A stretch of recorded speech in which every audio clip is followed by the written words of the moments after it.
Hello friends, कैसे हैं आप लोग। उम्मीद करता हूँ आप लोग अच्छे होंगे और मैं बहुत अच्छा हूँ। तो दोस्तों कंटिन्यू करते हैं chapter number 8 test your knowledge के क्वेश्चंस। और सबसे पहले हम मल्टीपल चॉइस क्वेश्चंस कवर कर लेते हैं, जिसमें कि 5 क्वेश्चंस हैं। पहला, when the dividend is declared at the annual general meeting of the company it is known as. जब डिविडेंड डिक्लेयर होता है एनुअल जनरल मीटिंग में, उसे क्या कहते हैं? फाइनल डिविडेंड कहते हैं, इंटरिम डिविडेंड कहते हैं, डिविडेंड ऑफ प्रेफरेंस शेयर्स कहते हैं, या स्क्रिप्ट डिविडेंड कहते हैं। तो इसका आंसर है फाइनल डिविडेंड इसे कहते हैं। क्या कहते हैं इसे? Final dividend. Now amount to be transfer to reserve out of profit before any declaration of dividend. बिना मतलब डिक्लेरेशन, डिविडेंड की जो डिक्लेरेशन होती है उससे पहले ही कंपनी रिजर्व में कितना अमाउंट ट्रांसफर कर सकती है। तो इसके ऊपर हम एग्जांपल भी बना चुके हैं। At the discretion of the company, company की इच्छा के अकॉर्डिंग वो कर सकते हैं। तो आंसर नंबर 2 का डी है। Now third, the board of directors of Vidyut Limited are contemplated to declare interim dividend in the last week of July 2022। जो बोर्ड ऑफ डायरेक्टर हैं विद्युत लिमिटेड के, वो इंटरिम डिविडेंड डिक्लेयर करना चाहते हैं, ठीक है, लास्ट वीक ऑफ जुलाई 2022 के। But the company has incurred loss, इन कंपनी ने लॉस इनकर किया है during the current financial year up to the end of June 2022। जून 2022 तक कंपनी ने लॉस किया है। However it is noted that during the previous 5 year, लेकिन पिछले 5 साल में 17, 18, 18, 19, 19, 20, 20, 21 और 21, 22 में कंपनी ने डिक्लेयर किया है डिविडेंड 8%, 9%, 12%, 11% और 10%। Advise the board as to maximum rate at which they can declare interim dividend. तो अब बोर्ड को बताइए कि भाई मैक्सिमम किस रेट से वो इंटरिम डिविडेंड डिक्लेयर कर सकते हैं। तो एवरेज देख लो, इन एवरेज 9, 8, 17, 2, 19 और 10, 29, 29 और 10, 39, 39, 40 और 10, 50।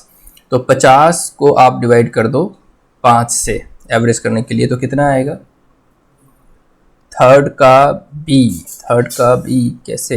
एक सेकंड, अगर हम लास्ट के 3 ईयर्स का एवरेज करते हैं तो कितना होता है?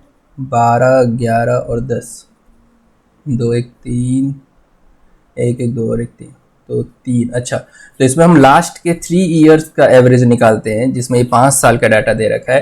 तो क्वेश्चन प्रैक्टिस से ही ये चीज़ माइंड में तुरंत रिकॉल होगी। हमने इस पे पहले एग्जांपल ही बना रखा है कि भाई 3 साल में जो पास्ट प्रीवियस ईयर के 3 साल में है उसका एवरेज निकाल लो। तो उसका एवरेज आता है 33, उसको 3 से डिवाइड कर दो तो 11। इसका आंसर है थर्ड का B. Now fourth, the amount accumulated in the investor education and protection fund shall not be used for। जो अमाउंट एक्यूमुलेट होता है, जमा होता है इन्वेस्टर एजुकेशन और प्रोटेक्शन फंड में, उसे हम किसके लिए यूज नहीं कर सकते? पहला, refund in respect of unclaimed dividend, मतलब कोई डिविडेंड अनक्लेम्ड है, उसका रिफंड पेंडिंग है, क्या हम उसका रिफंड दे सकते हैं इस फंड से?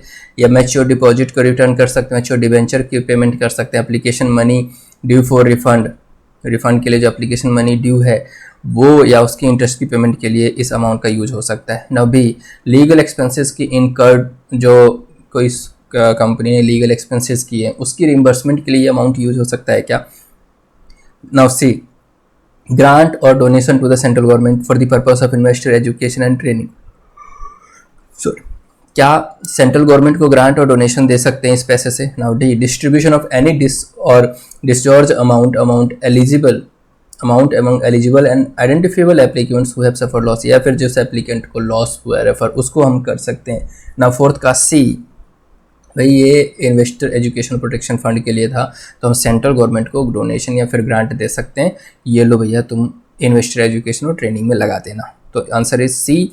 Now fifth, in case a company fails to pay declare dividend और fails to post dividend warrants within 30 days of declaration. अगर कंपनी डिविडेंड डिक्लेयर करना फेल कर देती है 30 दिन के अंदर अंदर डिक्लेरेशन, या कंपनी पे करना फेल कर देती है, company shall be liable to pay simple interest. तो कंपनी को इंटरेस्ट देना है, सिंपल इंटरेस्ट रेट क्या होगा अगर 30 दिन के अंदर अंदर डिविडेंड पे नहीं करते हैं? तो जनरली जो इंटरेस्ट पेमेंट की बात आती है वो 18% के आसपास होती है, 18% ही होती है ज़्यादातर लॉ में। तो इसका भी आंसर है फिफ्थ का D, 18%।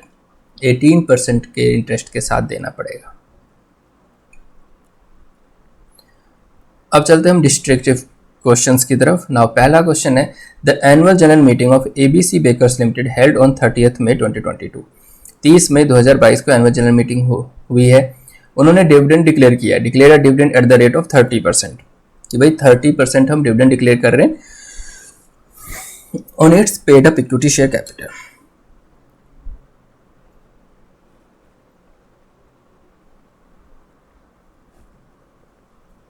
On its paid up equity share capital. Now capital as recommend by the board of directors ने 30% रिकमेंड कर दिया कि हम इतना डिक्लेयर करेंगे, डिविडेंड डिक्लेयर भी कर दिया। However the company was unable to post the dividend warrant, dividend warrant हुआ ही नहीं है, पे ही नहीं, मतलब पोस्ट नहीं हुआ है, कंपनी ने नहीं किया है मिस्टर रंजन को। Now an equity share holders UP up to 25 July 25 जुलाई 2022 तक उस बंदे को डिविडेंड वारंट पोस्ट नहीं हुआ। Now Mr. Ranjan filed a suit against the company for the payment of dividend along with the interest at the rate of 20% per annum। अब mister Ranjan ने company के अगेंस्ट सूट फाइल किया कि मुझे dividend के साथ साथ 20% की इंटरेस्ट भी चाहिए। Now the for the period of default, जो भी डिफॉल्ट हुआ है जितने पीरियड के लिए उसके लिए। Now decide in the light of provision of the companies act, companies act के अकॉर्डिंग बताइए क्या मिस्टर रंजन ऐसे कर सकते हैं, क्या उनको इतना राइट है। Now state the directors liability, और लायबिलिटी बताइए डायरेक्टर्स की क्या होगी। तो पहली बात तो 20% तो ऐसा कुछ है नहीं, 18% अभी हमने देखा है। Now section 127 of the companies act 2013 lays down the penalty for non payment of dividend with in the prescribe time of 30 days. 30 दिन के अंदर अंदर अगर डिविडेंड की पेमेंट नहीं होती तो उसके लिए पेनल्टी है। Now according to this section where dividend has been declared by a company, इस सेक्शन के अकॉर्डिंग जहाँ पे कंपनी ने डिविडेंड डिक्लेयर कर दिया है बट पे नहीं किया है और वारंट पोस्ट नहीं किया है 30 दिन के अंदर अंदर टू अ शेयर होल्डर, तो वो उस शेयर होल्डर को every director of the company he is knowingly a party to the default, अगर हर उस डायरेक्टर को जिसको पता था कि ऐसी कुछ डिफॉल्ट की जा रही है तो उसको पनिश किया जाएगा with imprisonment maximum up to 2 years, 2 साल की सजा हो सकती है ज़्यादा ज़्यादा, और minimum fine of ₹1000 for every day during which such default, और हर दिन 1000 की पेनल्टी जितने पीरियड के लिए डिविडेंड लेट किया है। Now second, the company shall be liable to pay simple interest at the rate of 18%, company 18% से इंटरेस्ट भी पे करेगी, ठीक है ना। तो अब therefore in the given case mister Ranjan will not succeed, mister Ranjan नहीं सक्सीड कर सकते हैं अपनी बात को, क्योंकि if he claims interest at the rate 20%, 20% क्यों मांग रहे हो भाई, क्योंकि लिमिट जो है इसमें वो 18% का है, ठीक है। चलते हैं क्वेश्चन नंबर 2 की तरफ। Now the board of directors of future fashions limited at its meeting recommended a dividend on its paid up equity share capital which was later on approved by the shareholder at the annual general meeting। Board of director जो future fashion limited के हैं वो उन्होंने meeting में अपनी recommendation दे दी कि हम dividend देने जा रहे हैं paid up equity share capital को, और बाद में जाके एनुअल जनरल मीटिंग में शेयर होल्डर से अप्रूव भी करा दिया। Thereafter the director at another meeting of the board passed a board resolution for diverting the total dividend to be paid to the shareholders for purchase of certain short term investments in the name of the company। फिर बाद में उन्होंने directors ने decision लिया कि भाई dividend को हम डाइवर्ट कर देंगे और बोलेंगे शेयर होल्डर्स को कि भैया शॉर्ट टर्म इन्वेस्टमेंट परचेज कर लो हमसे, है ना, मतलब इन्वेस्टमेंट मिल जाएगी। As a result dividend was paid to the share holders after 45 days. इस वजह से कि कंपनी ने शॉर्ट टर्म इन्वेस्टमेंट ले लिया है, इन्वेस्टमेंट कर दिया है, इसलिए जो डिविडेंड है वो 45 दिन बाद पे की जा रही है। Examine the provision of company, बताइए कंपनीज एक्ट में क्या डायरेक्टर इस प्रोविजन का वायलेशन कर सकते हैं, किया है क्या उन्होंने, और अगर किया है तो उसके लिए क्या क्या उनके खिलाफ एक्शन लिया जा सकता है।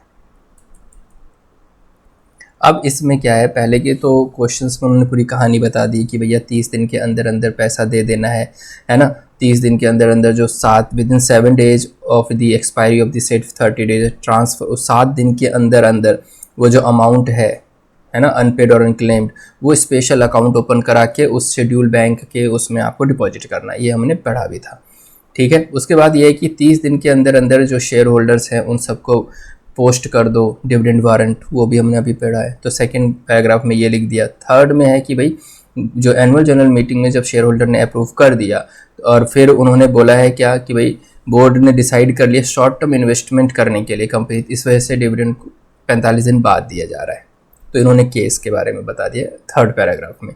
नाउ पहला जो इसका एक्चुअल में जवाब क्या है, since declared dividend has not been paid within 30 days from the date of the declaration, जो डिक्लेयर्ड डिविडेंड है वो 30 दिन के अंदर अंदर पे नहीं हुआ है and to any share holders, है ना, तो the company shall within 7 days from the date of expiry of the said period of 30 days, जब 30 दिन वो बीत गए हैं उसके 7 दिन के अंदर सारा का सारा अमाउंट जो है वो एक शेड्यूल बैंक में अकाउंट ओपन कराना था और वहाँ पे ट्रांसफ़र कर देना चाहिए था। नाउ सेकेंड, कंपनी ने डाइवर्ट कर दिया। The board of director of future fashions limited has violate, fund को डाइवर्ट कर दिया, as it fail to pay dividend to share holder. 30 दिन के अंदर अंदर फेल कर दिया, उन्होंने डिविडेंड नहीं दिया। To its decision to divert the total dividend to be total dividend को डाइवर्ट करके शॉर्ट टर्म इन्वेस्टमेंट कर दिया कंपनी ने। तो कंसिक्वेंसेज क्या होगा? The following are the consequences. Every director, जिसको भी ये सब पता है, उसको 2 साल की जेल हो जाएगी या फिर 1000 पर डे की पेनल्टी है। नाउ सेकेंड, कंपनी को 18% इंटरेस्ट के साथ पेमेंट करनी होगी। तो ये हमने क्वेश्चन नंबर 2 कवर कर लिया। अब चलते हैं क्वेश्चन नंबर 3 की तरफ। Now referring to the provisions of the companies act 2013 examine the validity of the following. अब कंपनीज एक्ट को के प्रोविजन को फॉलो कीजिए और बताइए जी। The board of directors of ABC tractors limited, एक सेकेंड,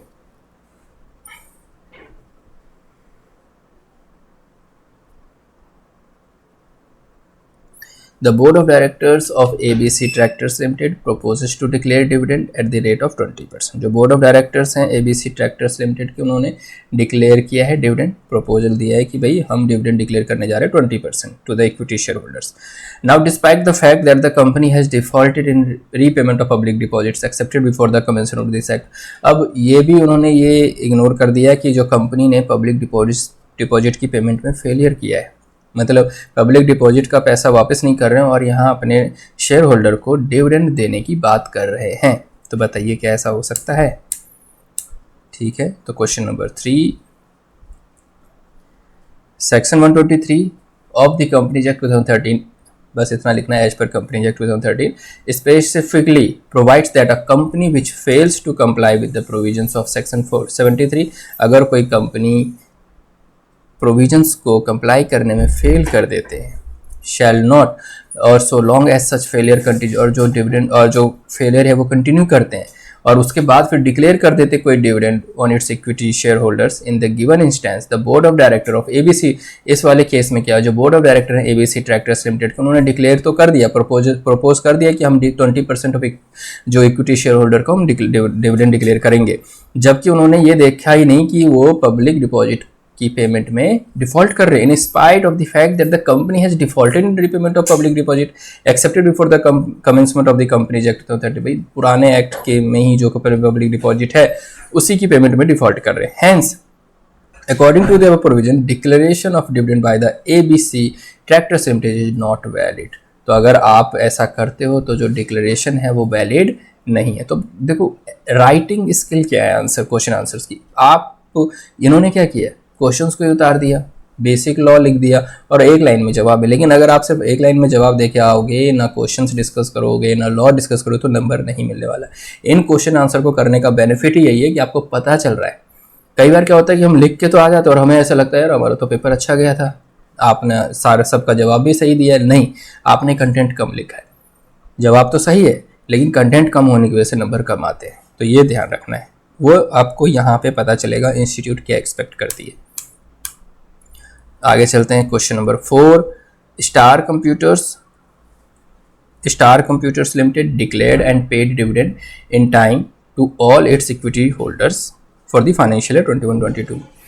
21-22 में स्टार कंप्यूटर्स लिमिटेड ने सारे डिविडेंड डिक्लेयर कर दिए, मतलब और डिविडेंड की पेमेंट भी कर दी है सारे शेयर होल्डर्स को। अब सिर्फ इन 2 केसेस में, पहला Mrs Sheela Bhatt holding 250 shares, Sheela Bhatt 250 share hold कर रही है, had mandated the company to directly deposit the dividend amount to her bank account. इन्होंने कंपनी को बोला कि डायरेक्टली ना मेरे अकाउंट में डिपॉजिट कर देना। Now the company accordingly remitted the dividend, company ने डिविडेंड भी रेमिट कर दिया, दे दिया, but the bank return the payment, लेकिन बैंक ने वो पेमेंट रिटर्न कर दिया on the ground that there was difference in surname of the payee in the bank records, इसलिए कि भाई जो जिस अकाउंट में तुम पेमेंट कर रहे हो उसका सरनेम तो अलग है। The company however did not inform Mrs Sheela Bhatt about this discrepancy, और कंपनी ने बताया भी नहीं कि भाई तुम्हें जो हमने डिविडेंड दिया वो वापस आ गया। तो बताइए क्या होगा। Now dividend amount of ₹50,000 was not paid to the successor of late mister Mohan. अब मिस्टर मोहन की डेथ हो गई है, उनको 50,000 डिविडेंड देने थे कंपनी को, तो उनके सक्सेसर को मिल जाना चाहिए था। In wave of the court order restraining the payment due to family dispute about succession. अब कोर्ट में फैमिली डिस्प्यूट चल रहा है सक्सेशन को लेकर, इस वजह से डिविडेंड नहीं दिया। You are required to analyze these cases with references to provision of the companies act regarding failure to distribute dividend. अब आपको प्रोविजन के अकॉर्डिंग बताना है कि भाई डिस्ट्रीब्यूशन में फेलियर हो गया, डिविडेंड नहीं डिस्ट्रीब्यूट किया तो क्या होगा। ठीक है, नाउ पहला section 127 of the companies act 2013 provides for punishment. Punishment तो है ही अगर डिस्ट्रीब्यूट नहीं करते हैं डिविडेंड के लिए ऑन टाइम।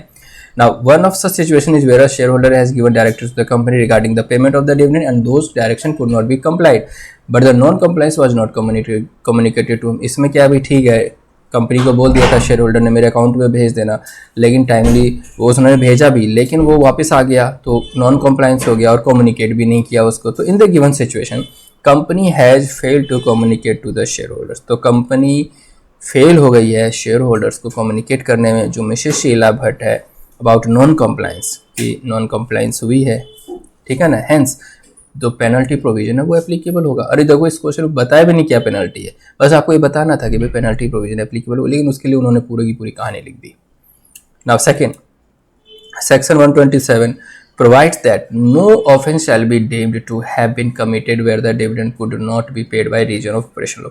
भैया अगर कानून की वजह से कोई डिविडेंड किसी को नहीं दिया गया, उसमें कोई फिर ऑफेंस कमिटमेंट नहीं हुई, और वहाँ तो था ही कि कोर्ट में वो केस चल रहा है फैमिली डिस्प्यूट की, सक्सेसर कौन होना पता ही नहीं है, उसका एक्चुअल में सक्सेसर है कौन। Now in the present case the dividend could not be paid because it was not allowed to be paid by the court. कोई कोर्ट नहीं बोला कि भाई ये केस अभी मैटर मतलब पेंडिंग में है, किसको दोगे तुम, सक्सेसर ही डिफाइन नहीं है। The matter was resolved about succession। ठीक है, hence there will not be any liability on the company and its director। तो इस केस में कोई liability नहीं होगी कंपनी पे और डायरेक्टर्स पे। तो इस तरीके से दोस्तों हमने MCQ कवर कर लिए और 4 क्वेश्चंस भी कवर कर लिए हैं इस वीडियो में। अगले 4 क्वेश्चन हम नेक्स्ट वीडियो में कवर करेंगे और मिलते हैं नेक्स्ट वीडियो में। तब तक के लिए बाय बाय, टेक केयर।